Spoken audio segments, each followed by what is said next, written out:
Bismillahirrahmanirrahim. Assalamualaikum warahmatullahi wabarakatuh. Selamat datang teman-teman semua.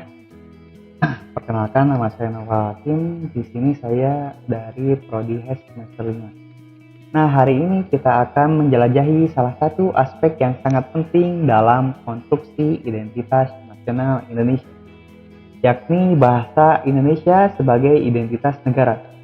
Bahasa sebagai alat komunikasi tidak hanya menjadi sarana untuk menyampaikan pesan, tapi juga mencerminkan kekayaan budaya dan kesatuan sebuah negara.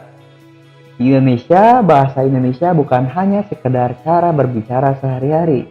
Bahasa ini memiliki kedudukan yang istimewa sebagai lambang persatuan, dan peran ini tidak hanya tercermin dalam aktivitas komunikatif, tapi juga dalam fondasi negara kita. Nah, dalam sesi ini kita akan menyusuri makna mendalam di balik bahasa Indonesia sebagai identitas negara. Langsung saja, yakni bahasa Indonesia sebagai identitas negara.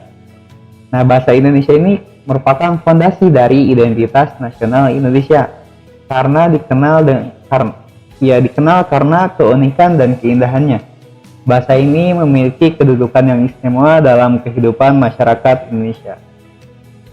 Adapun sejarah lahirnya bangsa Indonesia ini tidak terlepas dari 3 faktor, yakni pengaruh budaya, di mana bahasa Indonesia ini berkembang melalui pengaruh budaya Melayu, Sanskerta, Arab, Persia, dan Eropa. Seperti contohnya saja dalam bahasa Melayu, yakni ditemukan bahwa kosakata sehari-hari seperti kampung atau guru itu ada serapan juga dari bahasa Melayu, dan misalnya dari Sanskerta karena ada pengaruh Hindu-Buddha. Sanskerta misalnya ada pura, yakni tempat ibadah Hindu-Buddha. Terus juga ada dari pengaruh bahasa Arab di mana terdapat kata musyawarah, mufakat, dan sebagainya. Nah, makanya itu tidak terlepas dari pengaruh budaya. Selanjutnya ini ada peran kolonial, di mana Indonesia ini karena waktu itu dijajah oleh Belanda, tentunya ada pengaruh dari peran kolonial ini, di mana pada saat itu kan karena adanya kerajaan Melayu, makanya disesuaikan bahwa bahasa Melayu ini sebagai lingua franca di wilayah Nusantara. Nah, karena ini ada keberadaan Kesultanan Melayu dan aktivitas perdagangan di seluruh kepulauan itu menggunakan bahasa Melayu, makanya dalam masa kolonial Belanda ini menggunakan bahasa Melayu sebagai bahasa pengantar untuk membantu menyebarkan pemahaman di kalangan masyarakat. Nah, makanya pada saat itu bahasa Melayu ini digunakan sebagai pengantar pendidikan, surat menyurat, dan lain sebagainya. Nah, terus sejarah lahirnya bahasa Indonesia ini tidak terlepas juga dari perjuangan kemerdekaan, yang dimana pada saat itu Presiden Soekarno juga memperkuat peran bahasa Indonesia sebagai bahasa nasional di dalam Dekrit Presiden 22 Juni 1945. Yang kita ketahui awalnya itu dalam Sumpah Pemuda 1928, di mana para pemuda mengesahkan tekadnya untuk memiliki bahasa persatuan sebagai alat komunikasi, yakni bahasa Indonesia, untuk mengatasi perbedaan suku, agama, dan budaya. Nah, maka peran bahasa ini sangat penting dalam diplomasi dan komunikasi. Juga peran bahasa ini digunakan dalam proklamasi kemerdekaan. Hal ini juga dicantumkan dalam pasal 36 UUD 1945, yakni bahasa negara adalah bahasa Indonesia. Selanjutnya, kedudukan bahasa Indonesia ini yakni yang pertama sebagai bahasa resmi dan menjadi alat komunikasi resmi dalam segala aspek kehidupan negara. Makanya dapat sering kita temukan bahwa dalam misal musyawarah dalam negara itu pastinya menggunakan bahasa Indonesia sebagai bahasa resminya. Dan tentunya ya bahasa Indonesia ini sebagai bahasa komunikasi resmi pemerintahan antar instansi dan dalam proses hukum di Indonesia. Nah, makanya ya karena kedudukan bahasa Indonesia ini sudah menjadi bahasa komunikasi, juga menjadi bahasa identitas yang melambangkan persatuan dan keberagaman budaya dan suku di Indonesia. Karena Indonesia ini kaya akan suku, etnis, dan budayanya, maka dipersatukan dalam bahasa Indonesia.